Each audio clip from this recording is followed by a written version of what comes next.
J'ai acheté un vidéoprojecteur sur AliExpress. Salut à tous, c'est Diffuse, je suis ravi de vous retrouver pour cette nouvelle vidéo. Voici la bête que j'ai à vous montrer aujourd'hui. Il s'agit de Touringer, c'est un vidéoprojecteur à LED LCD d'une luminosité de 7000 lumens. Donc c'est Touringer Q9. Alors avant toute chose, je souhaite vous prévenir que cette vidéo est sponsorisée par AliExpress. Alors comment ça s'est passé? C'est très simple, ils m'ont contacté en me disant bah voilà, j'aimerais faire une vidéo avec vous. Et j'avais le choix, dans tout le site, de choisir un produit sur lequel il faut que je teste. AliExpress, si vous ne connaissez pas, c'est une plateforme de vente en ligne où il y a énormément de choix. Vous y trouverez tout ce que vous voulez, mais vraiment tout. Vraiment, on n'imagine même pas tout ce qu'on peut acheter sur ce site. De la hi-fi, de la high-tech, des télés, des sous-vêtements, des vêtements... des gadgets en tout genre, voilà, de la téléphonie, bref, il y a plein de choses. Moi j'avais le choix, je me suis dit, qu'est-ce que je vais pouvoir acheter? J'aurais pu prendre un éplucheur à carottes automatique, ça m'aurait permis de faire un petit peu de salade de carottes pour être un petit peu plus aimable, parce que dans cette vidéo, je vais pas être très tendre. J'aurais pu me prendre une piscine extérieure qui fait la taille d'un coquillage, une machine à laver, une plaque de cuisson, un truc qui sert quoi. Pourquoi je me suis ennuyé avec un vidéoprojecteur sur AliExpress? Eh bien parce que j'ai voulu faire l'essai. Je me suis dit, je vais laisser la chance aux produits pas chers, et peut-être que c'est qualitatif, on verra bien. Et donc je fais cette vidéo pour vous partager l'avis sur ce produit. Alors je vous préviens tout de suite, âme sensible à la qualité d'image, s'abstenir, parce que franchement, ça fait mal aux yeux. Mais avant de commencer, eh bien n'hésitez pas à vous abonner à la chaîne si vous êtes passionné de home cinéma, de hi-fi, voilà, de films, de Blu-ray, voilà. Il y a plein de vidéos sur cette chaîne, vous y trouverez sûrement votre bonheur.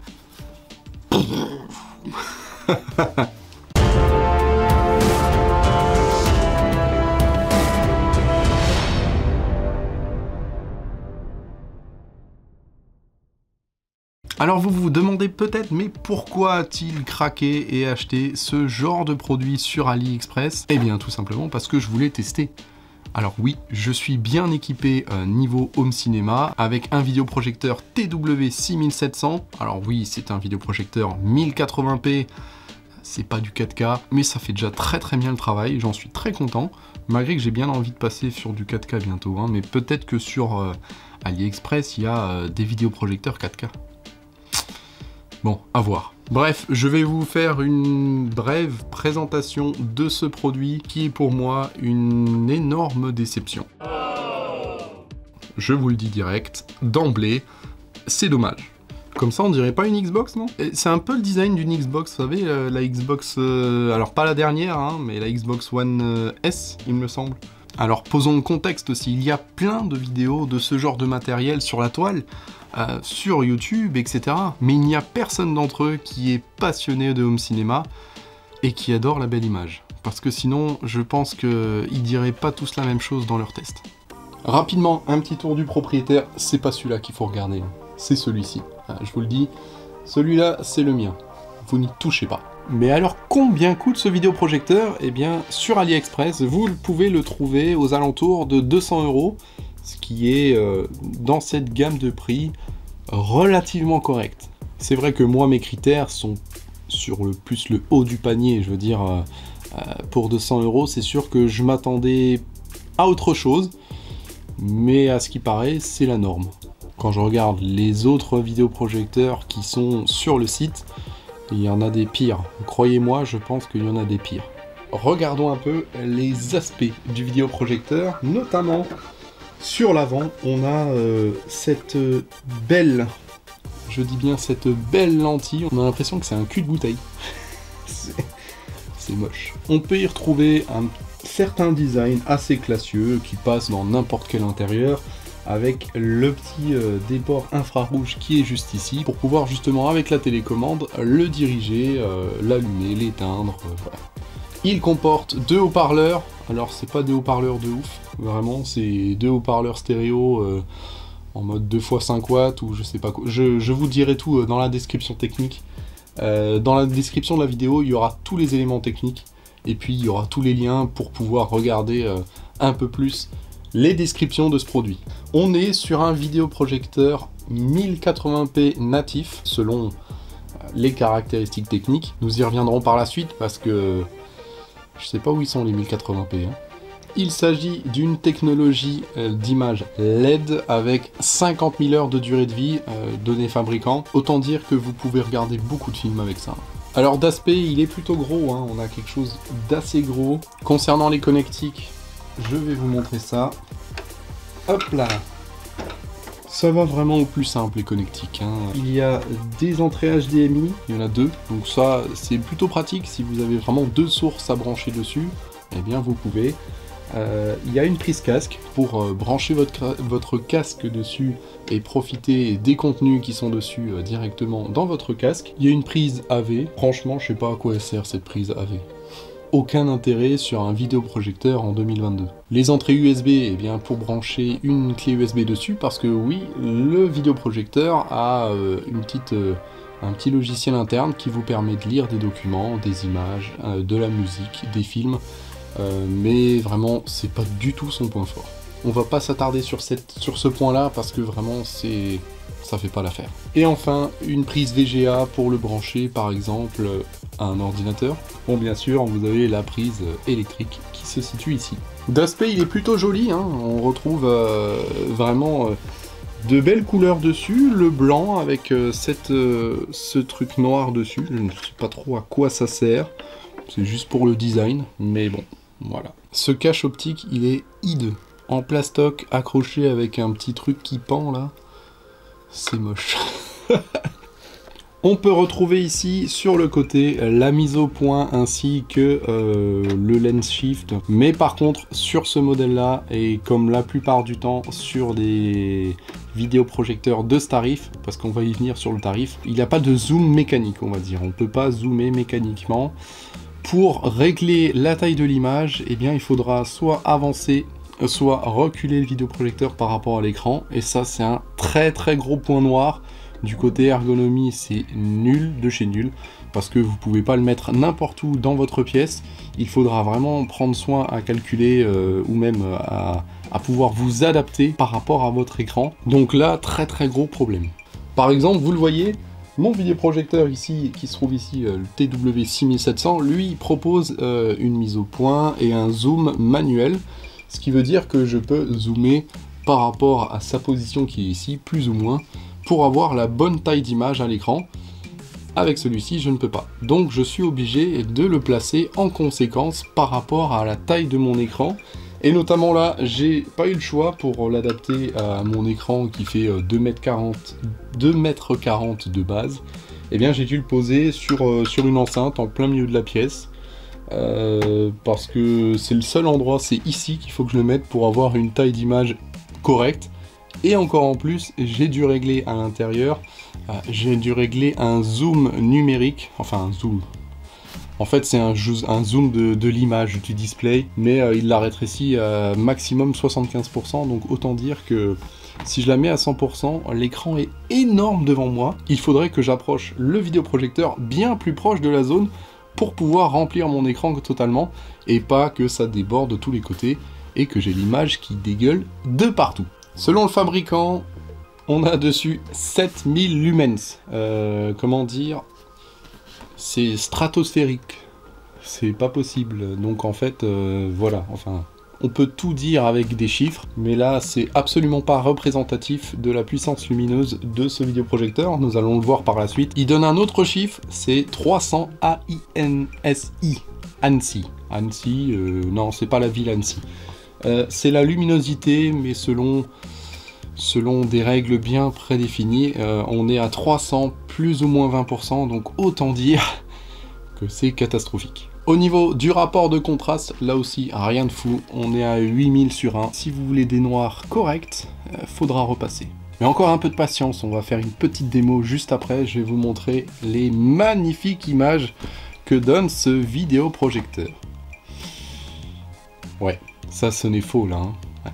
Je suis en effet très dur avec ce vidéoprojecteur et ma passion n'y est pas pour rien. J'en ai vu des vidéoprojecteurs et bien quand on attache une certaine importance à une belle image, une belle colorimétrie, une belle couleur, des beaux noirs, du contraste. Voilà, on veut quelque chose de correct pour le prix. Bon alors ça vous dit qu'on passe à un petit test? Bien sûr, je vais vous comparer l'image de mon TW6700 de chez Epson avec le Touringer Q9 de chez AliExpress. Vous êtes prêts les amis? On est parti. Alors regardez l'installation en mode à la One Again avec un câble HDMI à l'arrière sur la prise et un petit câble aussi électrique. Je l'ai posé sur une enceinte. C'est vraiment... c'est sûr que l'autre est posé bien mieux ici. Alors on va projeter directement sur l'écran qui se trouve là-bas. On va voir ce que ça donne. Allez, c'est parti pour l'allumage. Oh! Quel beau bruit! Alors allumage instantané. Touringer. Vous entendez le bruit? Ça c'est le bruit tout le temps. Hein. Et il n'y a pas de poussière dedans. Alors vous voyez le menu, l'écran est énorme, ça dépasse de tous les côtés. Regardez, ça dépasse normalement, ça doit être sur l'écran blanc, mais non, il y en a partout, ça dépasse de partout. Il y en a même sur l'enceinte devant, donc c'est pas top, hein. Mais rassurez-vous, donc là on est sur le menu principal où on peut bien sûr aller sur cinéma, musique, photo pour lire des fichiers qui se trouvent peut-être sur une clé USB. Il n'y a pas... Ça c'est le menu principal du vidéoprojecteur. Ensuite vous pouvez aller directement dans les menus avec les images, enfin les paramètres d'image standard. Vous pouvez choisir d'autres images. Vous voyez le menu il est standard de chez standard. La température des couleurs,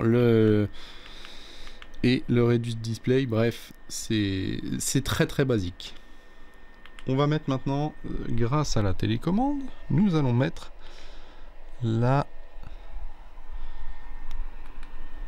On va se mettre sur HDMI, donc ça c'est la source. On peut mettre USB 1, USB 2, AV, HDMI 1, voilà, c'est celle-ci qu'on veut. On y va, ok. Ça va être catastrophe. Ah bah ça c'est bien. No signal. C'est pas mal.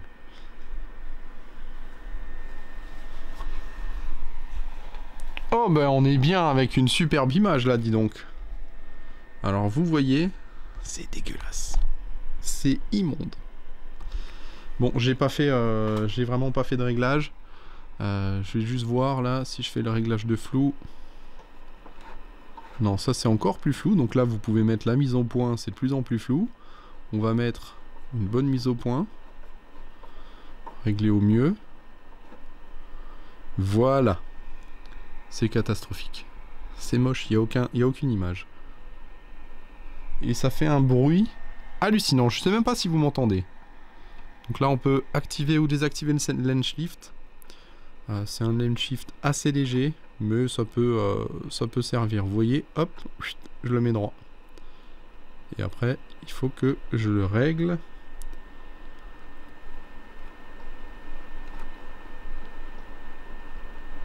Voilà, on va un peu décaler le vidéoprojecteur. Là, ça le fait mieux. Ok, on est comme ça. C'est alors catastrophique. J'ai essayé de le régler par rapport à la taille de mon écran. Grâce notamment au Reduce Display qui se trouve ici, qui nous permet de agrandir. Donc là c'est en 100%, vous voyez que l'image elle est grande, elle est géante, et là je vais réduire drastiquement la taille de l'image jusqu'à obtenir 75%, donc c'est purement logiciel, et voilà, vous avez l'écran on va dire que j'aimerais, sauf que j'ai dû réduire logiciellement l'écran. Alors c'est plutôt pratique pour adapter de façon minime, mais sinon c'est pas top. Donc voilà cette magnifique image, je vais éteindre la lumière. Vous voyez ce magnifique piqué, ces noirs qui sont gris. Ça se voit peut-être pas directement sur la caméra, mais c'est moche. Ça aussi, regardez, il n'y a aucune précision dans l'image. Vous devez, même de près, regardez, on voit même pas la tête du personnage. C'est pas du 1080p ça, ce n'est pas du 1080p, c'est impossible. Voici l'image tirée d'une vidéo YouTube en 4K. Dans la vidéo, ça doit bien rendre, je pense. Mais en vrai, je vous jure, c'est pas du tout ça.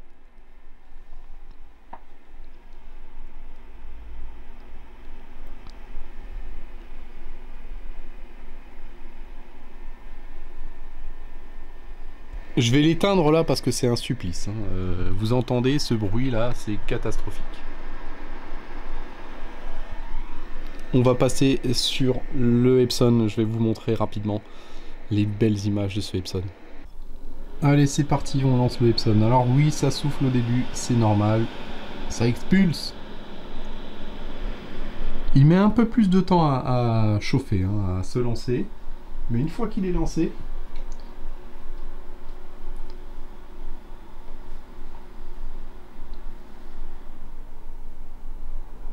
Voilà, on l'entend déjà plus. Vous voyez, comparé à avant, ça fait une énorme différence. Au niveau du bruit, ça n'a rien à voir. Tiens donc, on a du piqué, on a de la belle image. Et encore, je ne l'ai pas réglé parce qu'il est mal réglé. Hop, voilà. Là, on a une belle image, lumineuse par rapport à avant. Rien ne dépasse, tout est réglé directement dessus. Ah, c'est quand même déjà autre chose, hein. Niveau luminosité, etc., c'est la précision aussi. On le voit, on peut se rapprocher, il n'y a pas de pixels, c'est propre. C'est pas un vidéoprojecteur hyper qualitatif en 4K, etc., mais c'est pas mal.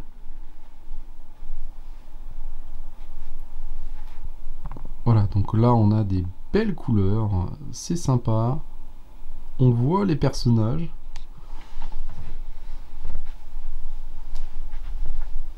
On a un beau piqué. Voilà, tout simplement. C'est mieux.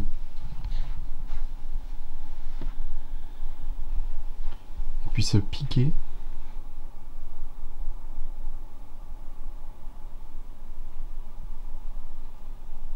J'espère que ces images vous ont éclaté les rétines. Vous avez pu voir donc dans ces images le comparatif avec des images d'un vidéoprojecteur de plus de 1000 €, entre 1000 et 1500 €, et un vidéoprojecteur à 200 €, comme ce Tuhringer Q9. Donc forcément, c'est quand même 5 fois moins cher.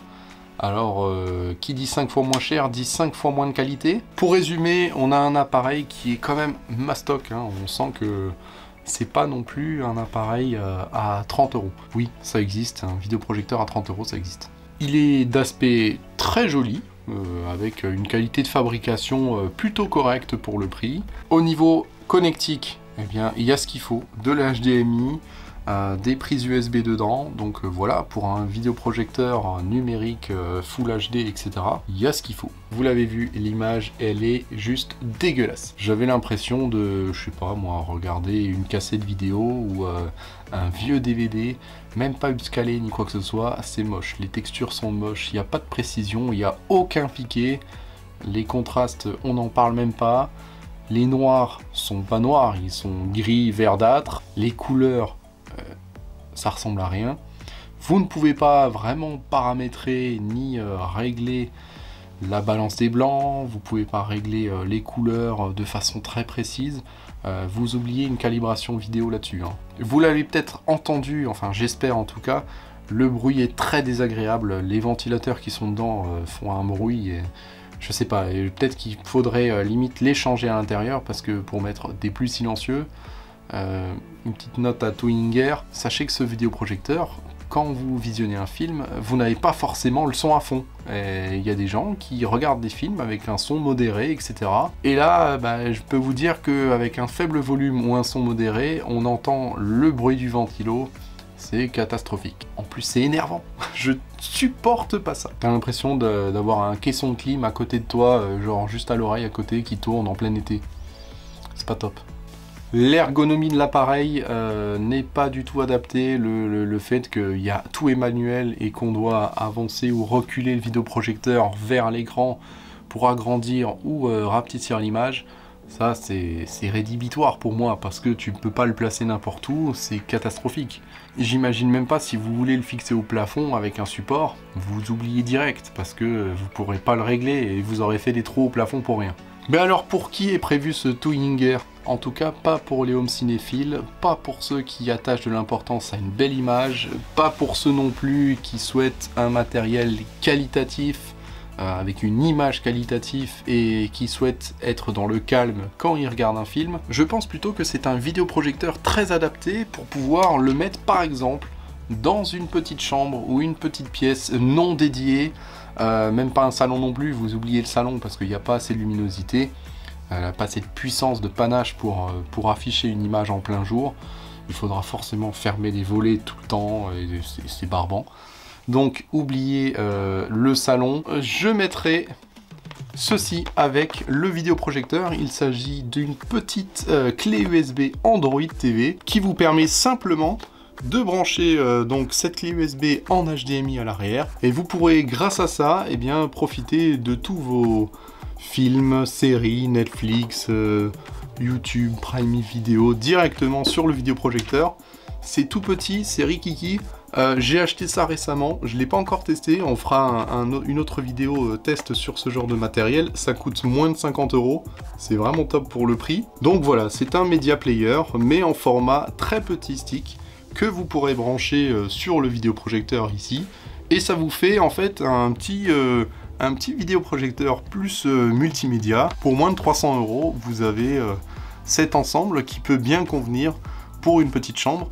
En plus sur le vidéoprojecteur, vous avez les deux enceintes intégrées, les deux haut-parleurs qui vous permettent d'avoir le son. Alors c'est pas un son de ouf, mais pour regarder des séries, ça peut suffire. Alors c'est sûr que faut pas être très gêné par le souffle des ventilateurs, mais bon, à vrai dire, ça peut dépanner, voilà, en attendant l'achat d'un plus gros vidéoprojecteur, parce que je vous conseille clairement d'investir un peu plus sur des modèles un peu plus chers, 500, 600 € de chez Optoma, de chez Acer, pour justement avoir une meilleure qualité et une meilleure ergonomie au niveau placement, parce que là-dessus, zéro.